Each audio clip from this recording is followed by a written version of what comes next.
I'm at Brainwash Digital. My name is Yasmina Abu Talib, and for the next 45 minutes, I will be interviewing Gia Tolentino, writer and journalist. I will speak with Gia about the crazy times we live in, how the internet and social media has changed our self-image, and how we have adjusted to life under late capitalism. All topics she touches upon in her latest book, Trick Mirror, that came out in Dutch earlier this year. And like Jan said, at the end, there will be time for about 2 questions, I think. But before we start, let me give a proper introduction to Gia, who is joining us from Brooklyn, New York. Gia Tolentino is a staff writer at the New Yorker. Previously, she was deputy editor at Jezebel and contributing editor at the Hairpin. She grew up in Texas, attended the University of Virginia, served in the Peace Corps in Kyrgyzstan, and received an MFA in fiction from the University of Michigan. Her criticism has appeared in Times Magazine, Grantland, The All, Pitchfork, The Fader, Time, and Slate. Her first book, the essay collection Trick Mirror, was published last year. Welcome, Gia.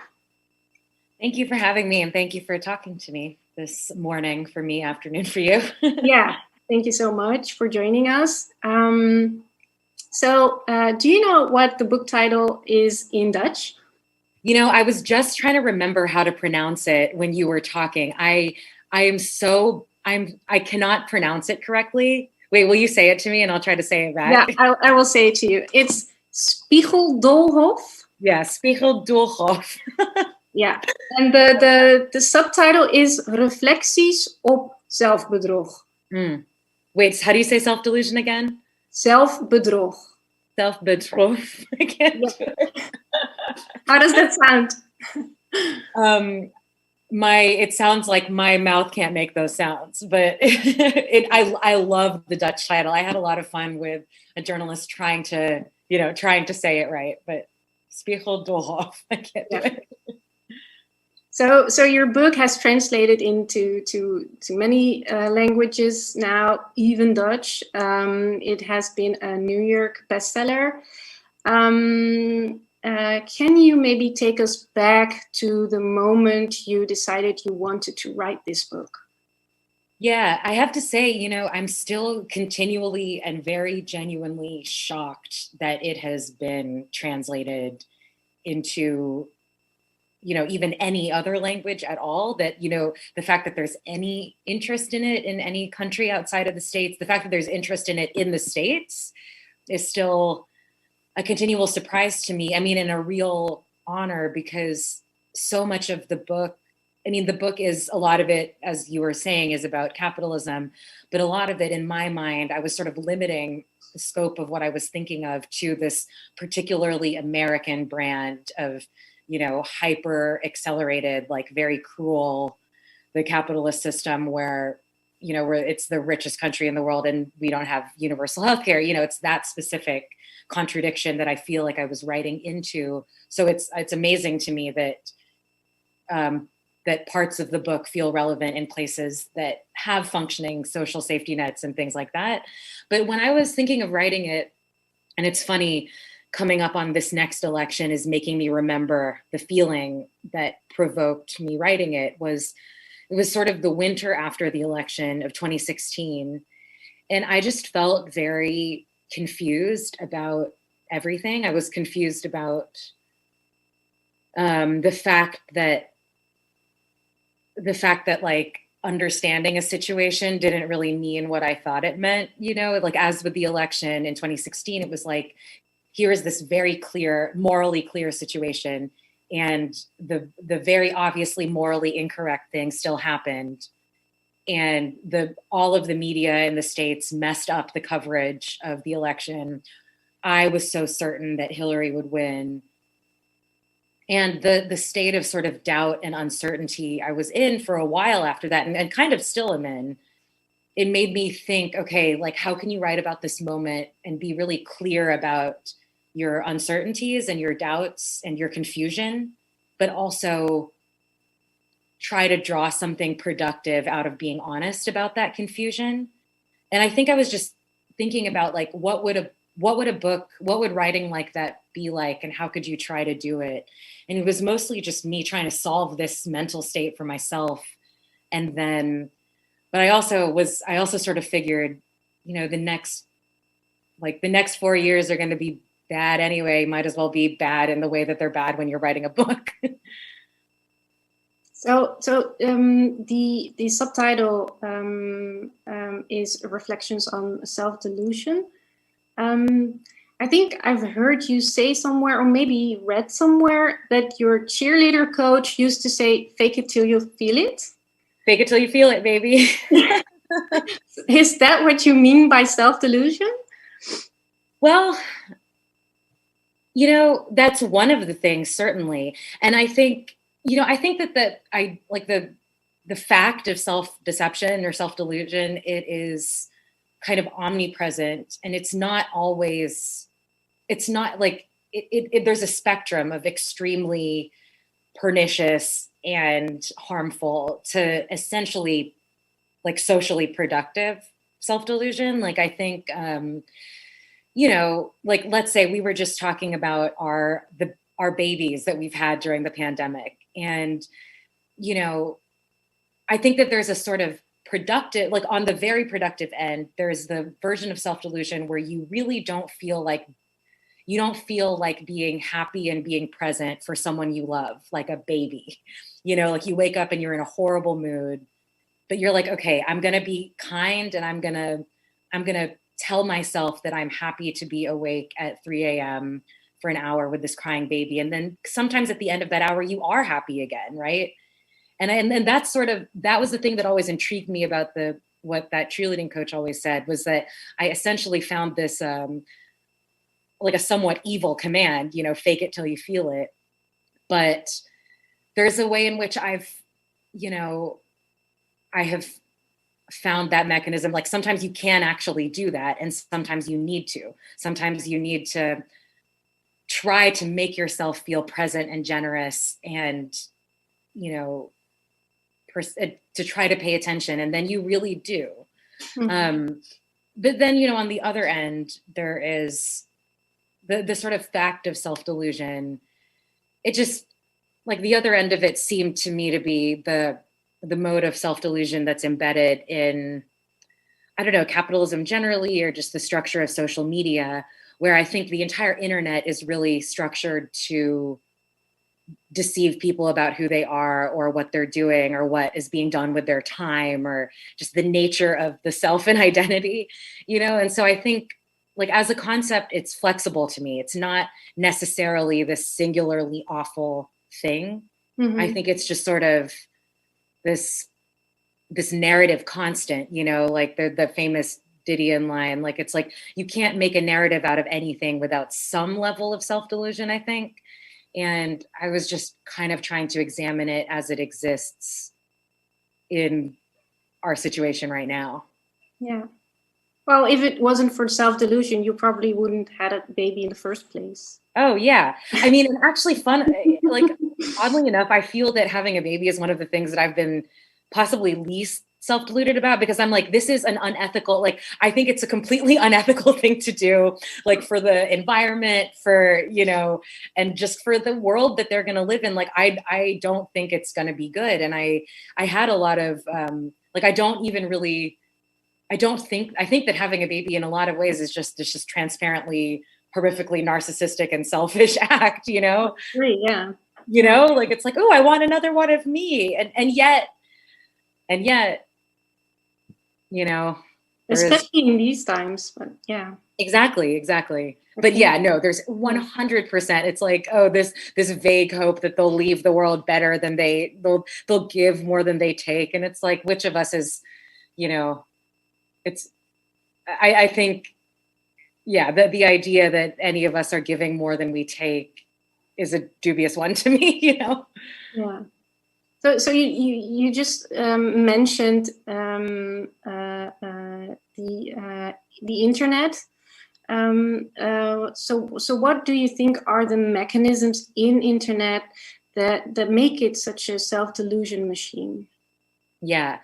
So I think, you know, the internet, like nothing about the way that we interact with ourselves on the internet is new, except for these specific, the systems are different, but the basic premise is the same. I mean, people want to believe the best of themselves. They like to feel anger and judgment towards other people. Like all of that is, you know, tale as old as time. But I think what's different about the internet is that social media in particular, but really the whole internet, talking about Google, whatever, it's built on monetizing the self, right? It's built on surveillance and monetization of something which was previously kind of really our own, which is our identity, right? So that like everything we do on the internet is being tracked and recorded and resold to advertisers as here is this kind of person and here's what we can sell to them and here's what we can show to them to make them use the internet for longer.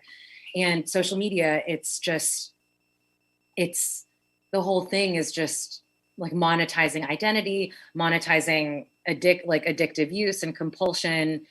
And I think and that's interesting to me. Like I feel that we're at a point with capitalism where, you know, as I write in the book, like every last thing has been monetized, right? Like our spare time has been monetized, you know, or any spare space we can rent out. Like, you know, we can always do tasks for other people on the side to make a little bit of money. You know, like capitalism is just encroaching on all forms of leisure, and you know, we can monetize our personal lives, or even our families through social media. And it just seems like it's the self is the land that is cultivated by the internet. It's sort of the last frontier for capitalism to really just decimate the way that we would decimate a forest for its trees. And there are and it's interesting to see the effect on our selfhood, because I think it's not that we're like, I think that we still, many of us still try our absolute best to be real humans on a system that is not meant to, you know, that's meant to dehumanize us and not humanize us. And that I also think is interesting. Like it's not, we're not helpless. We're not completely, you know, pawns of the machine. We're active participants and we resist at the same time that we capitulate. And it's complicated. Yeah, so because you spend like most of your time having internet. I think you started blogging when you were 10 years old, and you haven't stopped ever since, I think. So how did we get, because back then internet was sort of a happy place, and you know, we all went to chat boxes and explored who we could find, and how did we get from there to here? So I think, yeah, it's the internet has hardened into a really specific vision that didn't have to be this way. Like the early internet, I think was the pleasures of it were existed because the internet was much more correspondent to the freedoms of real life, where, you know, like effectively now everything is run through, you know, a handful of algorithms. And you and I probably, you know, even being in different countries, we see the same, we probably see the same things every day, right? Like, but before it was like you could discover things in private. You could discovery was a pleasure for its own sake. Everything wasn't shared through these massive portals, you know, with like there was differentiation and there was privacy and there were like little tiny corners where you could make a little sheltered or specific kind of life for yourself on the internet. And it wasn't, and these things weren't tracking your movements to resell them. There wasn't a way for, like, the difference to me started to come with the rise of professional blogging, right? Where people started to make money from self-surveillance. And then everything started to coalesce into 4 or 5 platforms where people just started to look at the same things every day. And, even when you think about with music, right? Like, let's say with Napster, it wasn't centralized. You could, whatever music you downloaded was yours to download. You had your own little private library. Now you see Spotify, it's like the algorithm serves everyone. It's personalized, but there is this encroaching sort of sameness to everything and a publicness to everything that I think feels unnatural and wrong. Like, the incentive of the contemporary internet with social media is that everything you say and do should be seen by an unlimited number of people, and it should continue to increase, right? And you should continue to spend more time in it. And if you use it right, more people will look at you, and then more people will continue to look at you. And, you will continue to, like, operate in this fashion that doesn't correspond to what is healthy for, I think, our just souls and our just social instincts. We're not meant to be on display to an indefinitely increasing number of people. We're meant to do things in private and in different contexts, and to get to, have a self that changes rather than one that's sort of held to these algorithmic incentives. And I think, like, the internet really did change with the introduction of monetized visibility, basically. Yeah. So we all became sort of brands.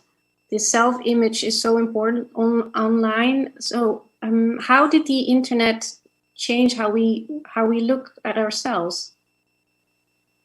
I think, this is one of those things that, again, I think the idea of wanting to be seen and wanting to be liked by our peers, accepted by our peers, it's certainly not something the internet created.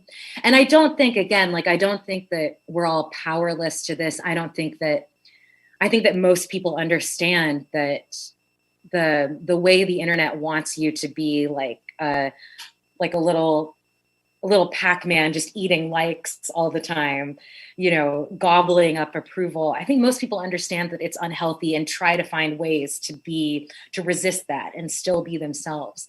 But I think, as insofar as it changes any of us individually, who knows? Like, we all probably have been changed by it a little. We all probably resist it to a significant degree. And it's different for every person.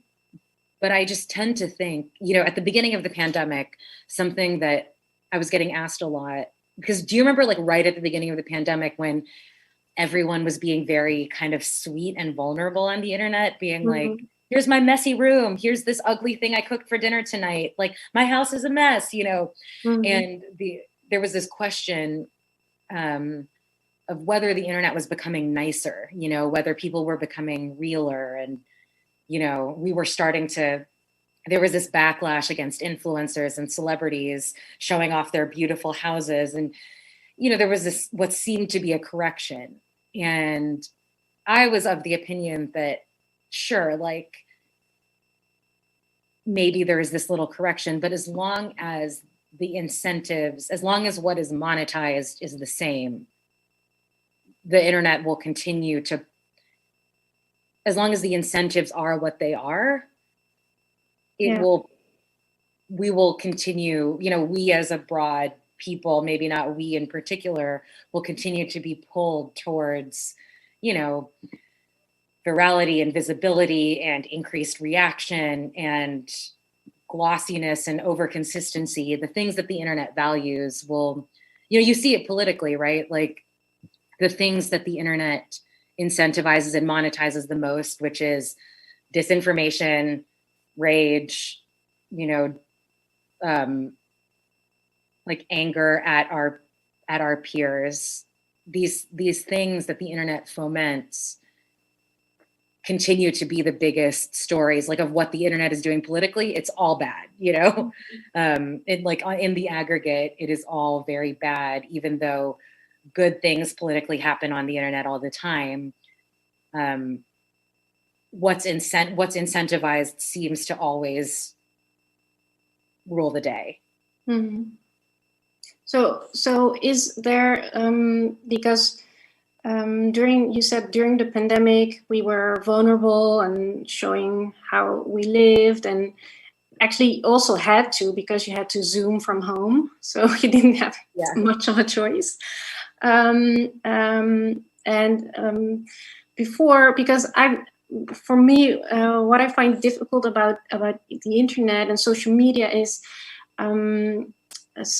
most of us, we try not to, but we actually have a digital self.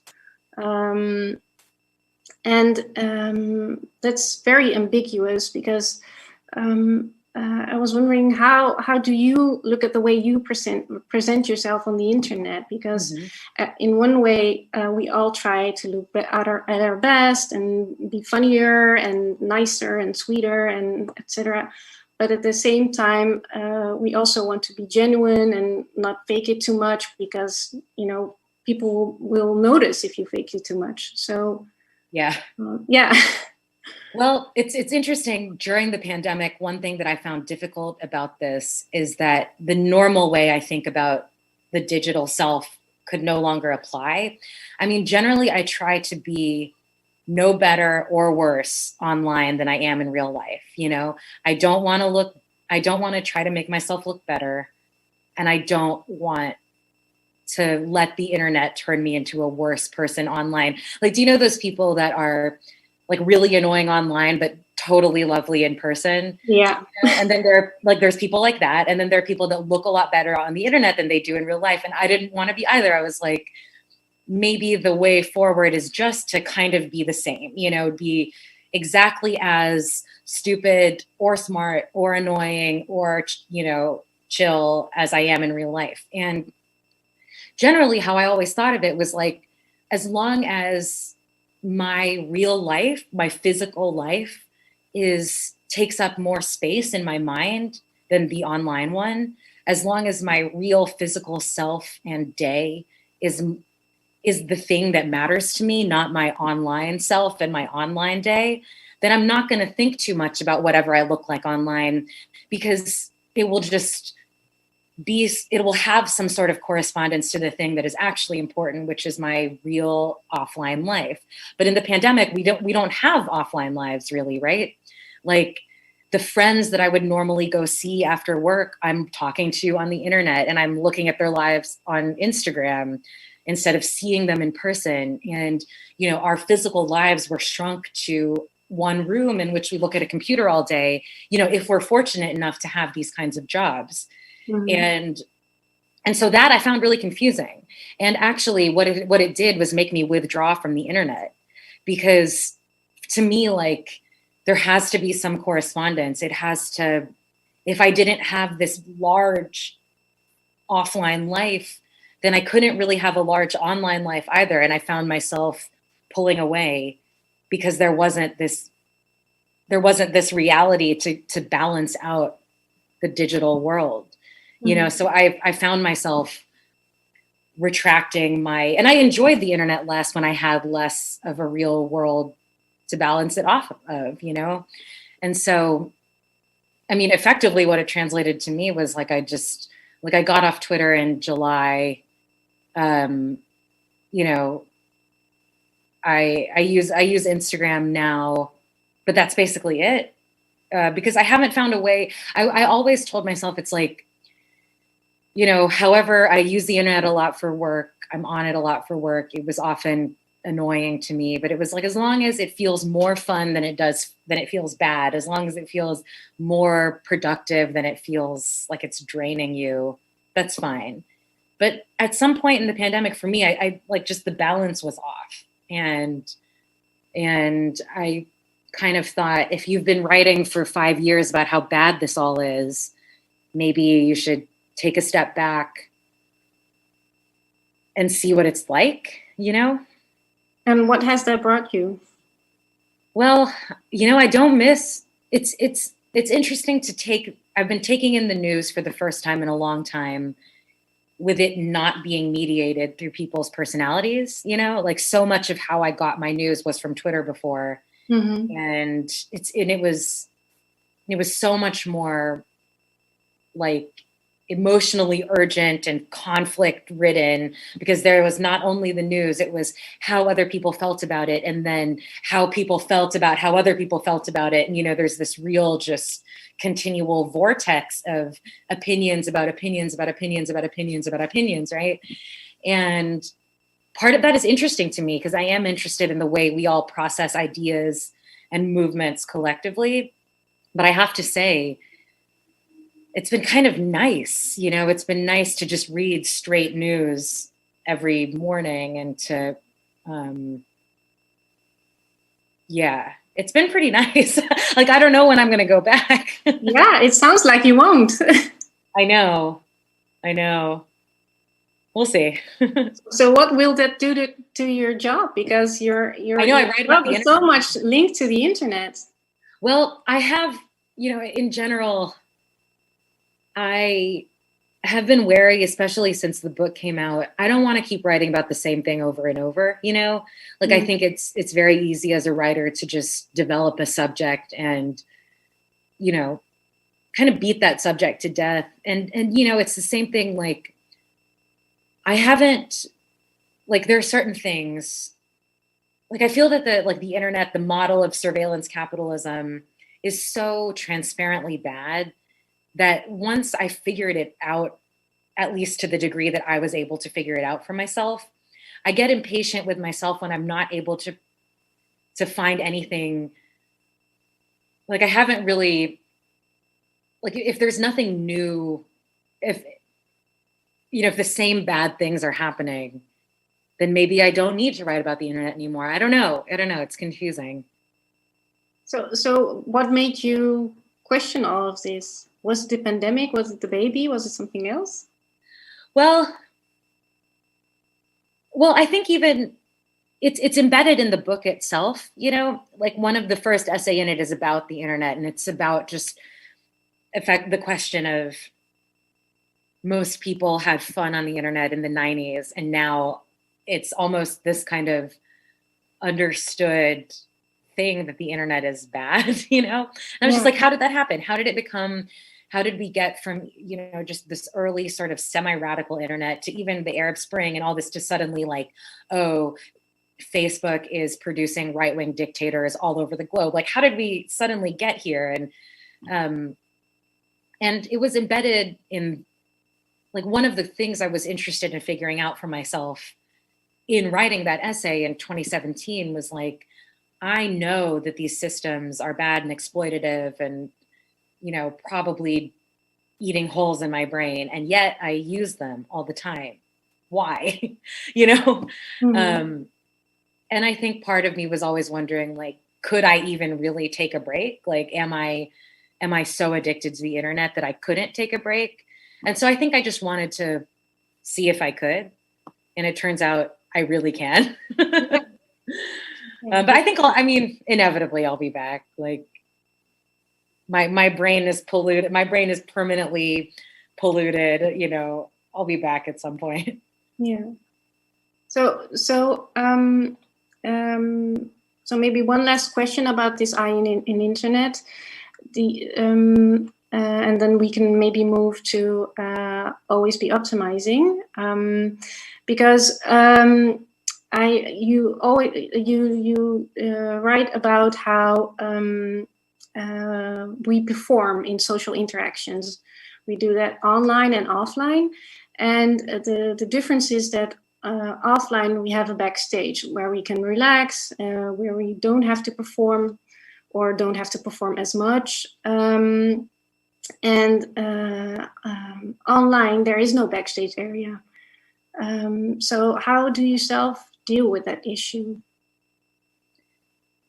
Me personally, so what we're talking about here is the fact that, it's just like, as I put it in that essay, it's like when you are in the real world, you can just walk around on the street, you know, and ostensibly you are like performing to some degree, you know, you've gotten dressed that day in something that is probably remotely socially acceptable, you know, you are carrying yourself in a way that is, you know, kind of standard and like whatever, socially constructed, but you're just doing what you're doing with your day.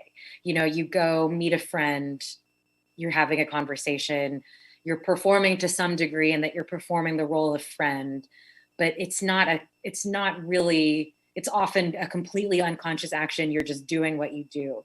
And it's interesting that on the internet, you can't just be, you know, you can't just be on the internet and also be seen. You have to actively communicate. And that difference is interesting to me. Just that slight difference of to be on the internet is to just necessarily be more active about self-presentation. And then, yeah, like the idea of it backstage, right? It's like you can go through a full day and then you go home and you are alone and you're doing whatever you feel like and no one can see you. And there's not really that space on the internet at all. Like even when you're just browsing the internet, even when you're just, you know, not on social media, you know, even if you don't use social media whatsoever, just using the internet, you're not alone. You're being watched and you're being recorded and you are being monetized. Someone is making money off of yourself and the questions you're asking Google and the things you're typing into your Gmail. And that fact of, even if you don't use social media, you're never alone, you're never unseen. Like that is, to me, it's like you can't overstate the significance of how that creeps in somehow to everything we do. And the sense of kind of loss and sadness, you know, like, you know, when something like some app or some like photo changing like meme will come up and people are like, oh, it's tracking your data. But everyone's like, oh, well, you know, all my data is already being tracked anyway. Like I have no privacy. My phone's already listening to me. Who cares? Like there's this, like in those moments, you can see how the lack of a backstage on the internet has really eaten away at our sense of control over our lives as they relate to technology. We're already like, whatever, our phones know everything about me. I give up, take everything, take my medical data. I don't give a shit, you know? And that's a real loss. I think that sense of powerlessness and like capitulation. And, you know, like how I dealt with it personally was sort of like what I was saying before, was that I tried not to think about it. And I tried to have real life be the thing that I thought about.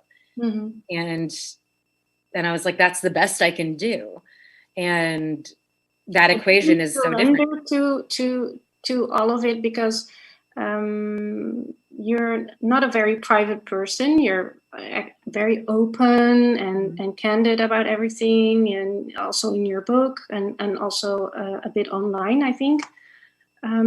So yeah, it didn't make you, knowing all of this doesn't make you more careful, or?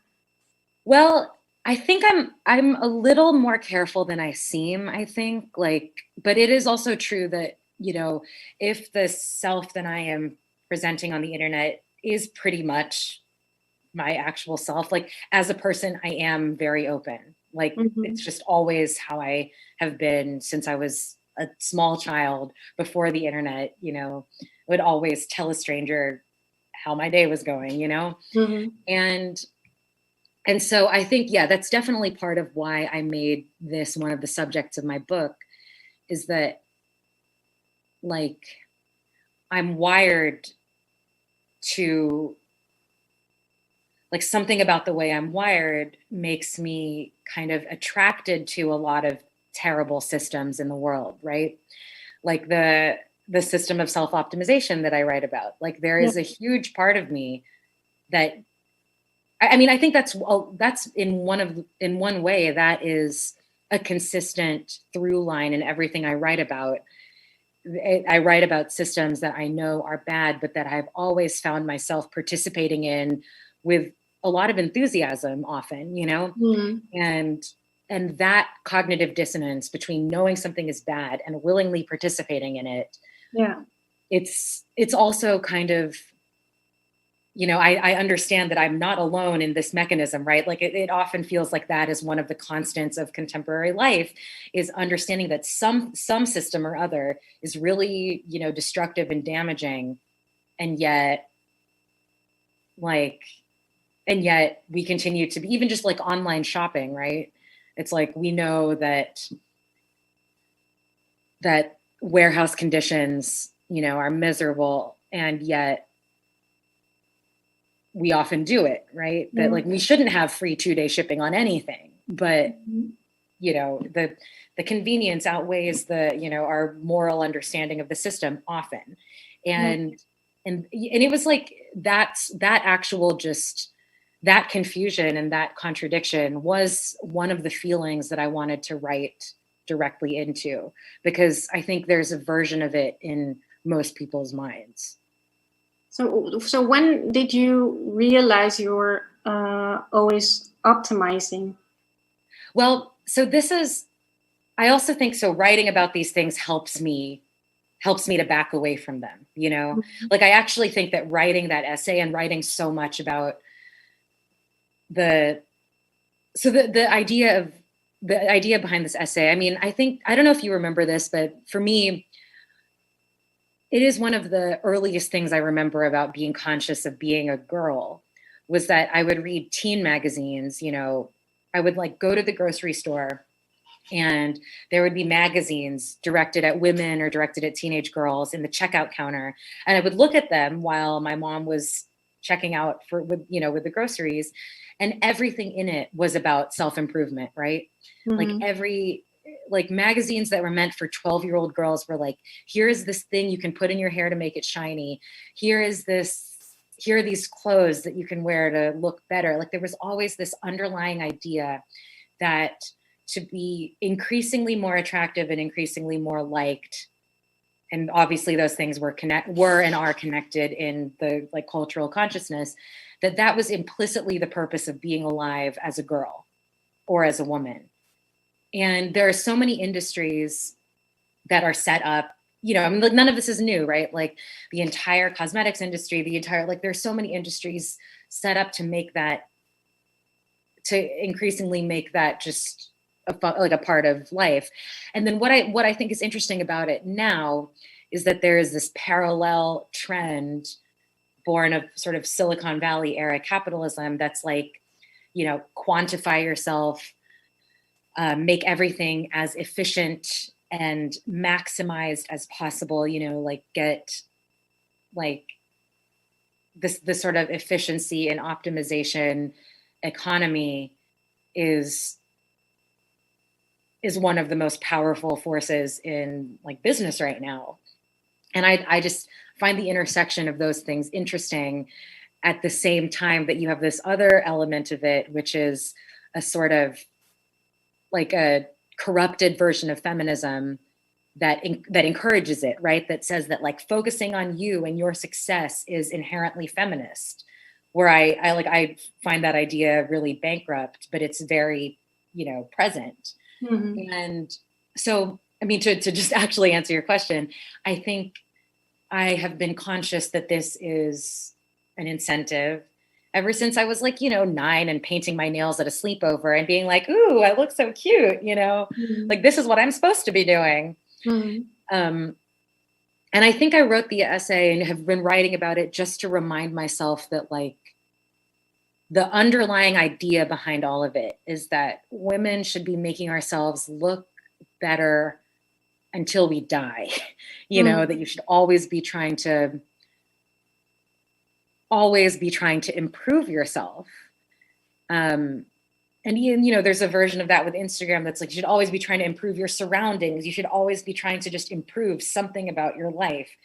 And I think I just needed to write all of this to remind myself that like, that's actually not true. Like, I don't need to be improving like there is so much value in just taking care of the life you have, not improving it, not making it better looking, but just taking care of it as it is and being comfortable with, like I still, even during the pandemic, I woke up every morning and put on concealer and blush because I hated looking at myself in the mirror and just being like, like I have made peace with my desire to like wear a little bit of makeup every day or whatever. But what I wanted to do was just cut off the idea that like I needed to exert any effort to continually evaluate and improve, Mm-hmm. But is because you just mentioned that you're very critical at this feminist idea of empowering yourself, being successful, and you also criticize this idea that's very popular right now of body positive, being body positive, so that all shapes and colors and whatever are beautiful, and lots of brands use body positivity in their marketing. Right. And why do you think that's problematic? Well, so this is a complicated thing, right? And it's akin to the idea that like, as with the idea that a woman being able to be successful and do what she wants is feminist, it's like, it's not completely wrong, right? Like I do want women to have equal economic freedom and, and to be able to do what they want, what we want to do unencumbered. And it is true that like, I mean, there's the idea of valuing all bodies, with any size, any shape, any level of ability. It is really inherently a good idea, right? But the thing that I find double-sided about it is exactly as you said, the way that it has mostly been picked up by corporations, that its most prominent iteration is something that corporations use to sell us stuff, right? And I think underneath it is the idea that being beautiful and being liked, being acceptable, being marketable even is important no matter what, right? That it's more important for every woman to be able to believe she's beautiful than it would be to really say, actually, what does beauty mean at all? Like beauty is not beauty in itself. Beauty and morality have taken on this sort of melded quality where we think that we need to find people beautiful in order to find them worthy and good. Mm-hmm. And to me, and it's like, I'm very conscious of like, I say this having always existed in like a socially acceptable body. And, it's like, there is like, I'm cautious about, like I want to admit my own position in this where, I have not experienced the same sort of like brutal alienation from society that you get based on your looks that many people do for no reason at all. But it's like, I think that the baseline coupling of beauty and morality, beauty and goodness is at the base of that. And I think that we would be better off decoupling those things. Like, to me, it would be more productive than this idea that we need to consider every woman beautiful than the idea that we like actually beauty is this arbitrary physical characteristic that is inherently meaningless and like more sort of, it is more often wielded as a damaging quality than anything else. Hey, you even write we have to make beauty matter less. Yeah. How do we do that? Well, I don't know. I mean, I think I've just been trying to do it in my own mind, I think that's like with all of these things, right? Like, how do we do these things on a grand level? It's like the answer is, like the answer always involves like socialist revolution, like it involves, like, how do we make beauty matter less? Like on one level, it's like, it's, we would have to make Instagram change its algorithms, right? Like we would have to, just like regulate a lot of these systems that are valorizing beauty and approval more and more in different ways. But as far as what we can do, I mean, I think that thought, I just, the first place to apply it is in your own head. And I guess that's where I try to start there. Yeah. So we just only have a little time for one final question, and then we will move to the audience. We started by the 2016 elections. There are new elections next week. Are you nervous? And what do you expect is going to happen? I have no idea. And I think that after last time, I was so wrong. I was so overconfident in my sense. I was like, oh, this is so obvious, this fucking clown, like there's no way. And I was that was so arrogant of me to believe that I knew what you were not alone. Everyone thought Clinton was going to win. So yeah. And I mean, really, that sort of epistemic uncertainty that came after it is informing everything that I wrote and everything that I'm saying to you now. Like, it really stuck how wrong I was, how confident I was in my own sense of morality meant anything in terms of the pragmatic real world we live in. And so I have no idea what's going to happen. And I kind of almost superstitiously, I'm not yet confident enough in my own thoughts to say what I think is going to happen. I mean, I'm incredibly nervous. You don't want to jinx it? Well, I definitely don't want to jinx it, but I also just truly don't feel confident even in polls meaning anything. And there's also part of it, I have been so deflated.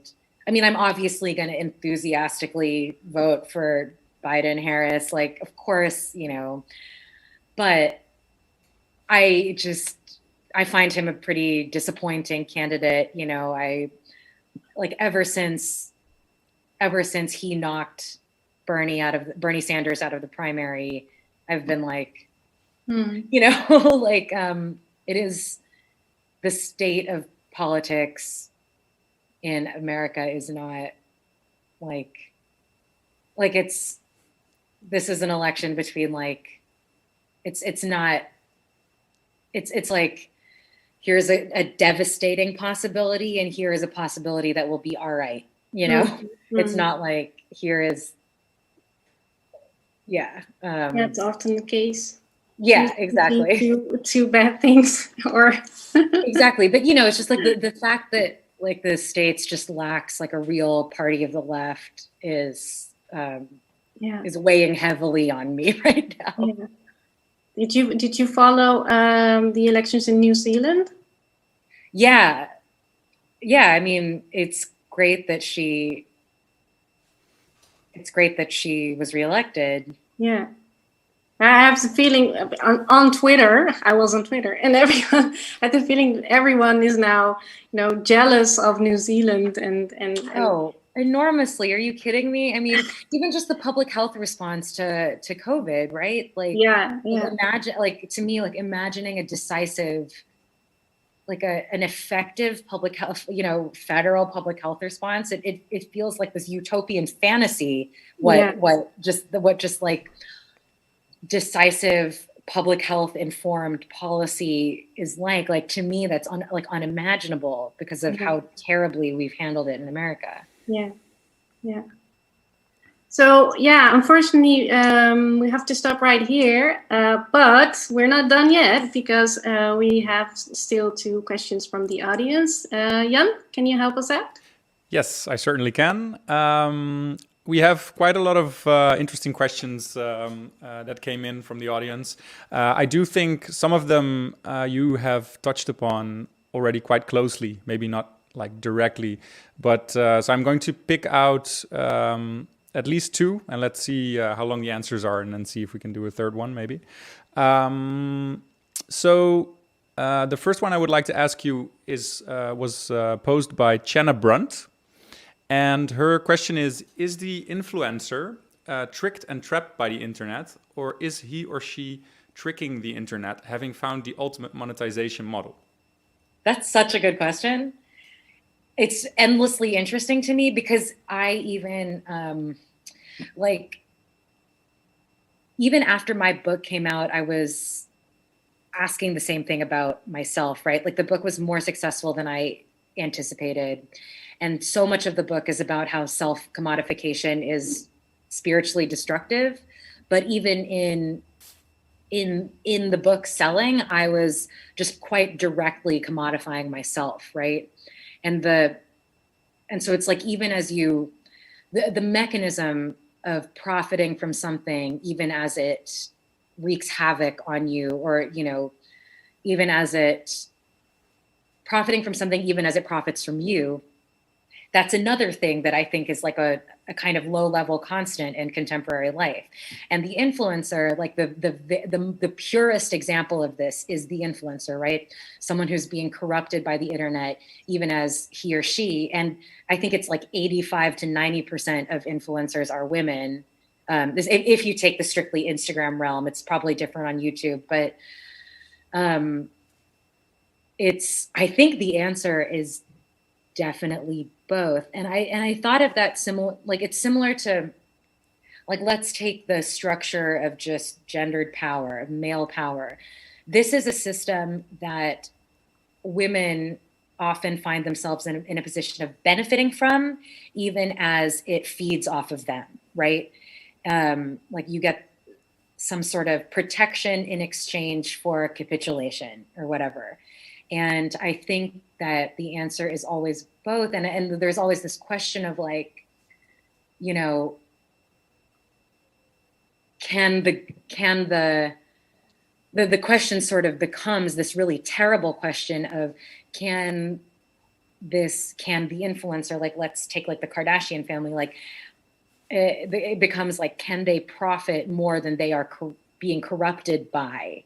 And I think the answer is probably no, that these things always ratchet up roughly equally, and the more you try to take advantage of the thing that's taking advantage of you, like the tighter these things lock in, I think.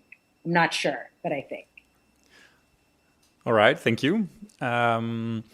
Great answer. And now I'll pose the next question, which is from Callum Philbin, which I'm not sure if it's last name, because he also says he's a philosophy and literature teacher in Utrecht. And he is asking if you could tell his students one thing or offer one piece of advice on their relationship to the internet, what would it be? It would be before it would be to make sure that there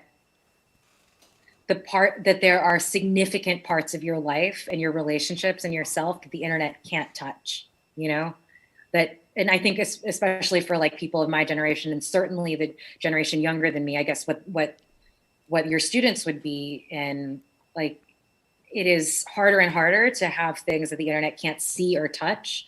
Like, I think to me, it was always like, make sure that the most fun things you ever do, you never have pictures of, make sure that the really precious things there's a wall. That's a little harder right now because, it's harder right now. But I would say, the other advice I have is like to rescue your own like attention span and your brain, because my brain is completely ruined by the internet, I'll say. But one thing that's helped a little bit is reading offline for as long as I can each day.